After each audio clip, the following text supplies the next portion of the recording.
네, 정부가 중산층 세부담 완화를 위한 세제 개편안 수정안을 내놨습니다.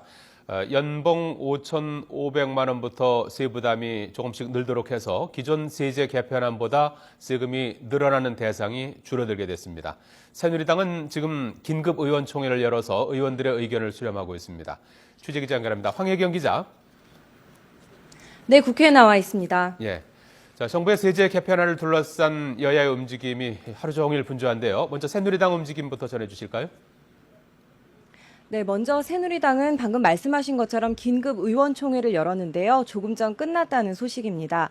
오늘 새누리당 의원들은 정부의 세제 개편안 수정안에 대한 보고를 받은 뒤 의원들의 의견을 수렴했습니다.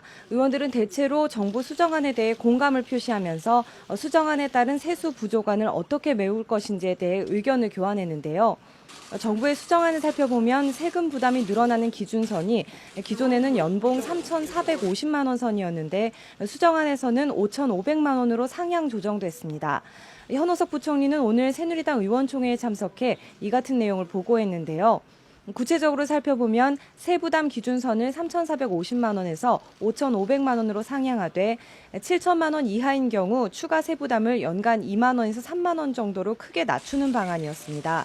연봉 5,500만 원에서 6천만 원까지는 연간 2만 원 정도, 또 6천만 원에서 7천만 원까지는 연간 3만 원 정도만 추가 부담하는 내용인 것으로 알려졌습니다.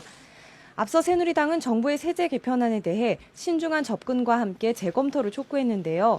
오전에 열린 원내대책회의에서는 보완책을 요구하는 목소리가 높았습니다. 특히 최경환 원내대표는 서민의 세부담은 축소하고 중산층은 추가 세부담이 없도록 해서 이번 정부의 세제 개편안으로 상처받은 서민과 중산층의 마음을 날릴 수 있도록 최선을 다하겠다고 밝혔습니다. 당정이 적절한 최종 수정안을 마련할 수 있을지 주목됩니다. 자, 황혜경 기자. 자, 정부의 세제 개편안 이 수정안에 대한 민주당의 반응은 어떻습니까? 네, 민주당은 정부 여당의 세제 개편안은 여전히 중산층과 서민보다는 대기업과 재벌에게 혜택을 주는 쪽으로 치우쳐 있다고 강조하면서 이슈를 키워나가려는 움직임을 보이고 있습니다. 이번 기회에 과거 이명박 정부에서 추진했던 이른바 부자 감세를 철회해야 한다는 주장이 힘을 받고 있는데요. 김한길 대표는 오늘 원내대책회의에서 이명박 정부 5년 동안 재벌 세금을 깎은 부분부터 원상회복해야 한다고 강조했습니다. 또 세금 논란을 불러일으킨 현호석 경제팀에 대한 교체를 촉구했는데요. 김 대표는 국정원에게 국정원 개혁을 맡겼듯이 중산층과 서민 우선의 증세안을 만든 경제팀에게 새로운 세법 개정안을 주문하는 것도 무리라면서 현호석 부총리와 조원동 청와대 경제수석의 경질을 거론했습니다. 또 대기업 법인세 인상과 재벌 고소득자에 대한 소득세 과표 구간 조정 등을 전면에 내걸 방침인 것으로 알려졌습니다.